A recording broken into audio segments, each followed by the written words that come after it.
বাংলাদেশের সাবেক প্রধানমন্ত্রী জননেত্রী দেশরত্ন শেখ হাসিনার তথ্য ও প্রযুক্তি বিষয়ক উপদেষ্টা ছিলেন তারই সুযোগ্য পুত্র জনাব সজীব ওজেদ জয়, যিনি তথ্য ও প্রযুক্তি বিষয়ে উচ্চতর ডিগ্রি লাভ করেছেন এবং তিনি গুগলের মতো একটা সার্চ ইঞ্জিন আবিষ্কার করতে চেয়েছিলেন। কাজও প্রায় শেষ পর্যায়ে চলে গিয়েছিল, কিন্তু তার আগেই গুগল বাজারে চলে আসে, এই জন্য তাদের ওই প্রজেক্টটা ফল করে।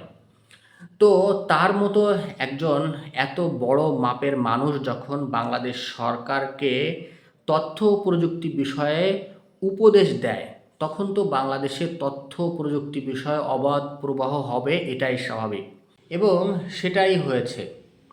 কিন্তু বাংলাদেশের এই তথ্য প্রযুক্তির অবাধ প্রবাহের যুগে বাংলাদেশের নিজস্ব একটা যে সিম কোম্পানি রয়েছে, যেটার নাম টেলিটক, সেই সিম কোম্পানিটি সেই মান্ধাত্তা আমলেরই রয়ে গিয়েছে, যেখানে বাংলাদেশে গ্রামীণ ফোন সহ অন্যান্য যে সমস্ত কোম্পানি রয়েছে, তারা বাংলাদেশের হাজার হাজার কোটি টাকা তারা ইনকাম করে বিদেশে নিয়ে যাচ্ছে। জনাব সজীব ওজেদ জয়, তিনি তথ্য প্রযুক্তি উপদেষ্টা থাকার পরেও টেলিটক উন্নতি লাভ করতে পারেনি। কেন টেলিটক উন্নতি লাভ করতে পারেনি? আজকে যদি টেলিটক উন্নত হতো এবং সারা বাংলাদেশের লোকজন যদি ভালোভাবে নেটওয়ার্ক পেত, তাহলে তো আর কেউ গ্রামীণ ফোন, বাংলা লিংক কিংবা এয়ারটেল ব্যবহার করতো না। এতে কি হতো? এতে আমাদের দেশ স্বাবলম্বী হতো এবং সবথেকে বড় প্রতিশোধ নেওয়া হতো ডক্টর মোহাম্মদ ইউনূসের সাথে।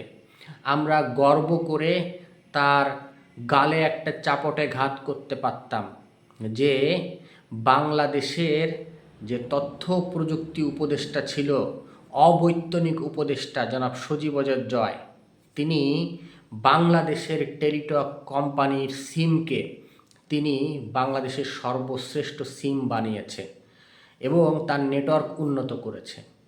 কিন্তু যে মানুষটি সার্চ ইঞ্জিন তৈরি করার মতো মেধা রাখে, সেই মানুষটি বাংলাদেশের এই তথ্য প্রযুক্তির অবাধ প্রবাহের যুগে টেলিটক সিমটির দিকে একটুও খেয়াল রাখলেন না, কিংবা তিনি সেটাকে উন্নত করতে পারলেন না।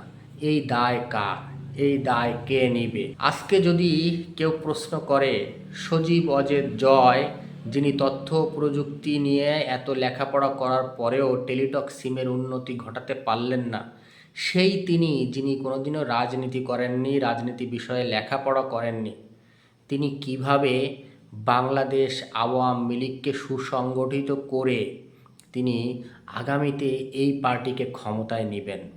এই প্রশ্ন যদি কেউ ছুড়ে দেয়, তখন তার উত্তর কি বাংলাদেশ আওয়ামী লীগের নেতাকর্মীদের কাছে আছে? কেউ দিতে পারবে? আমার মনে হয় কেউ দিতে পারবে না। যাই হোক, সকলকে ধন্যবাদ। জয় বাংলা, জয় বঙ্গবন্ধু।